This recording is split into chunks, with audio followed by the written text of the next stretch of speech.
David Goudreau, bienvenue au Big Pat Show. Merci, Pat. Premièrement, comment ça va? Aujourd'hui, ça va très bien. Je te dirais que j'ai réussi à avancer un manuscrit de quelques paragraphes, juste assez pour rendre l'écrivain heureux. C'est le fun, ça. Oh oui. Pour ceux qui ne le savent pas, tu es écrivain, romancier. Moi, je veux savoir, ta passion pour l'écriture est arrivée comment dans ta vie? Ben, je pense que c'est arrivé un peu par infusion, c'est-à-dire que très jeune, déjà, mes parents lisaient beaucoup.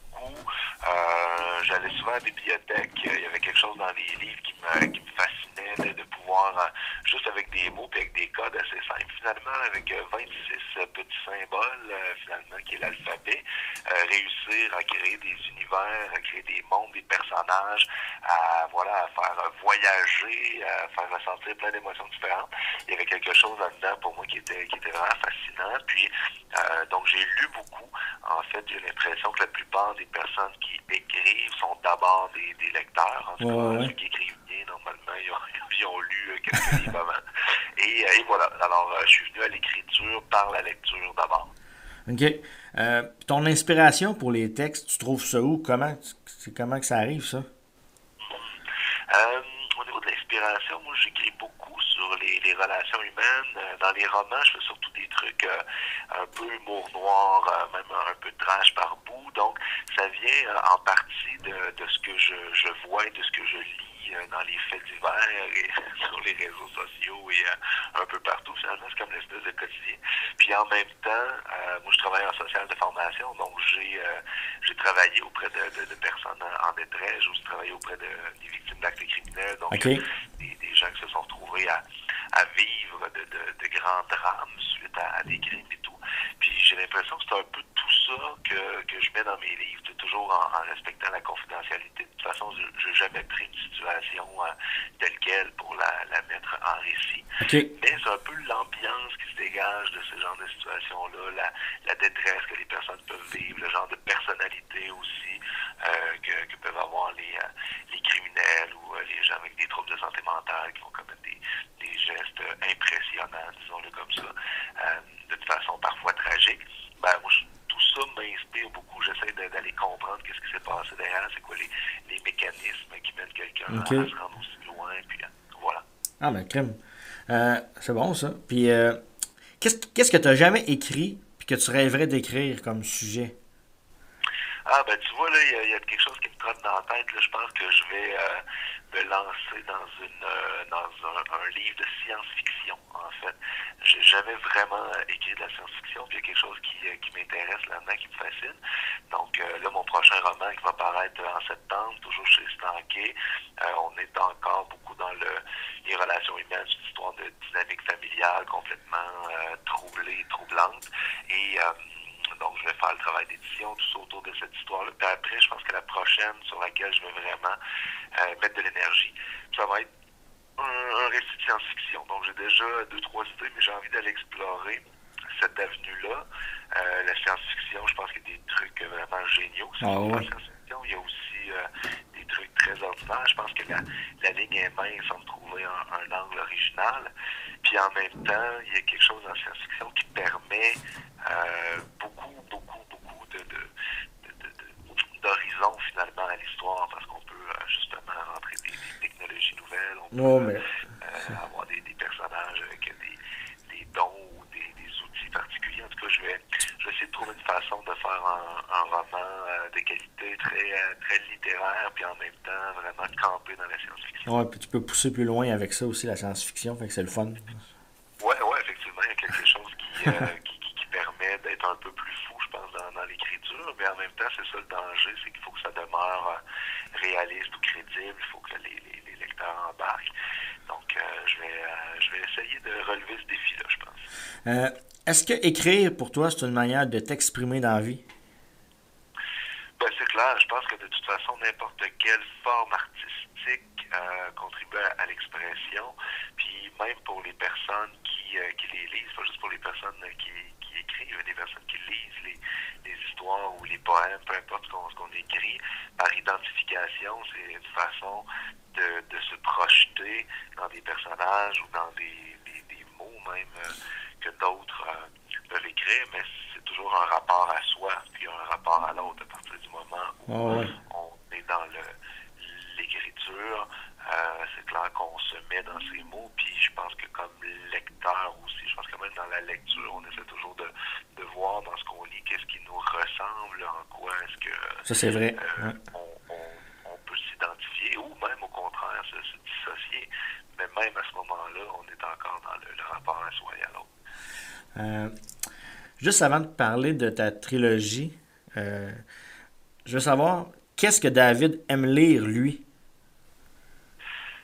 Ben, je pense une de mes rares qualités que je m'accorde et dont je suis plutôt fier, c'est que j'ai une bonne ouverture d'esprit. Donc vraiment, au niveau de la lecture, tout m'intéresse. Alors je lis de la bande dessinée comme du roman classique. Je vais lire les grands auteurs russes comme les contemporains québécois. Vraiment, je pense qu'il y a des choses intéressantes qui se font dans tous les genres.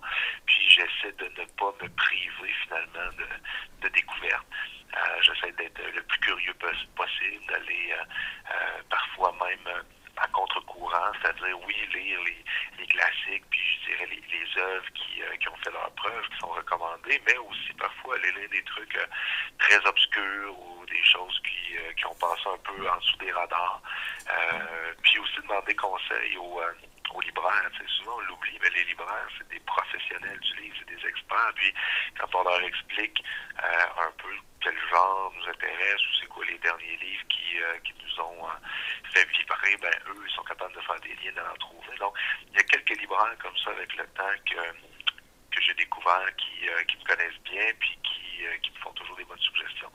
Donc, souvent, je me permets voilà, de nouvelles découvertes à travers eux. C'est le fun. On aime ça découvrir aussi, donc voilà. Voilà. Il en faut de l'ouverture d'esprit. Oh oui, vraiment. 2015, tu publies le premier de 3 livres, dont La bête à sa mère. Ensuite, plus tard, il y a eu La bête à sa cage. Et plus tard, un peu Abattre la bête. Une belle trilogie. Pour ceux qui connaissent pas ces livres-là, est-ce que tu peux me faire un mini résumé qui donnerait le goût aux auditeurs d'aller se procurer la trilogie?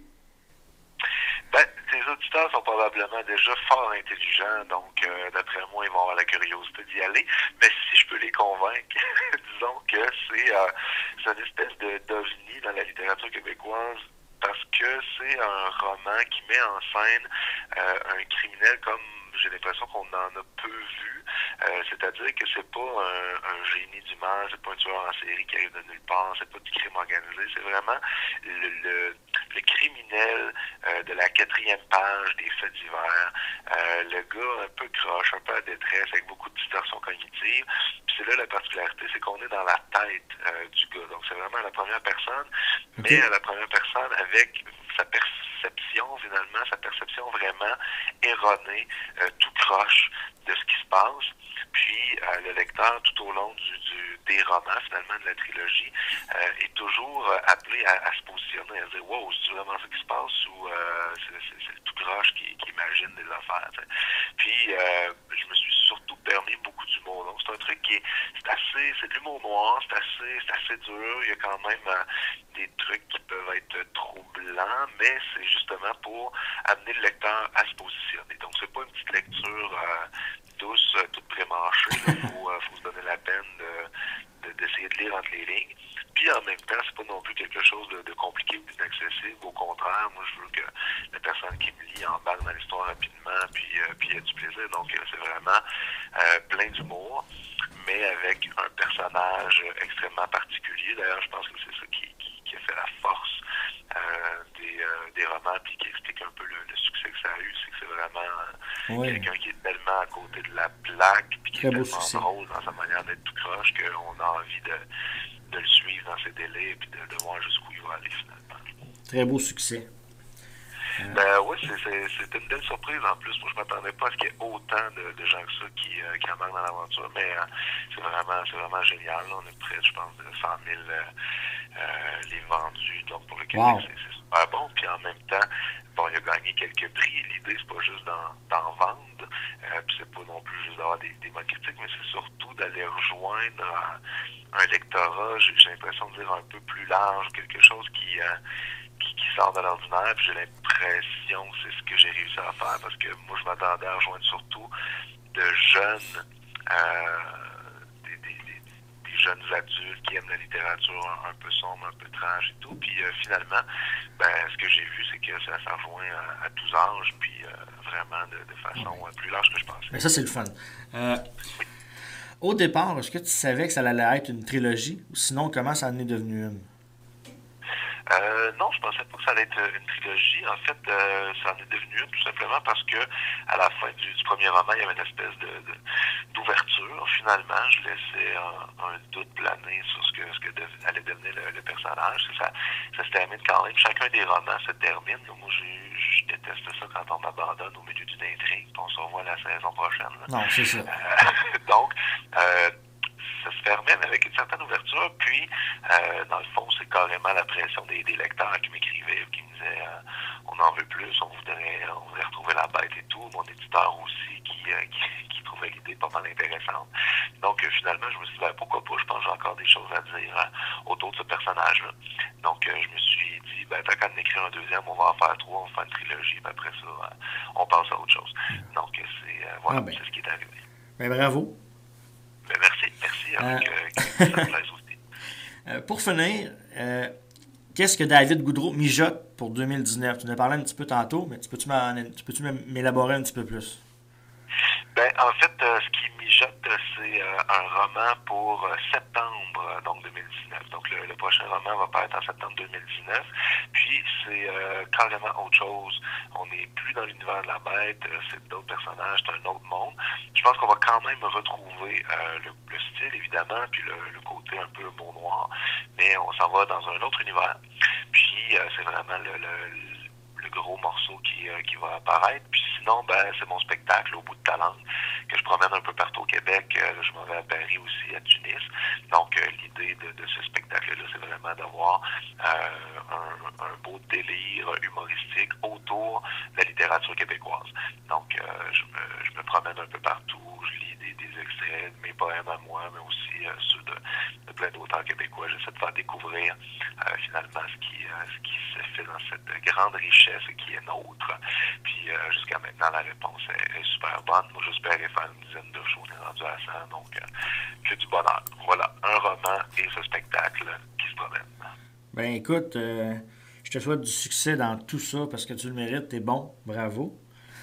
C'est un grand plaisir, puis j'espère qu'on va se recroiser, Pat. Le but de l'entrevue, c'était de convaincre les auditeurs d'aller se procurer la trilogie La Bête qui est disponible partout en librairie. Ça, à date, je pense qu'on a réussi. Le monde va y aller, ils sont curieux déjà, je suis sûr et certain.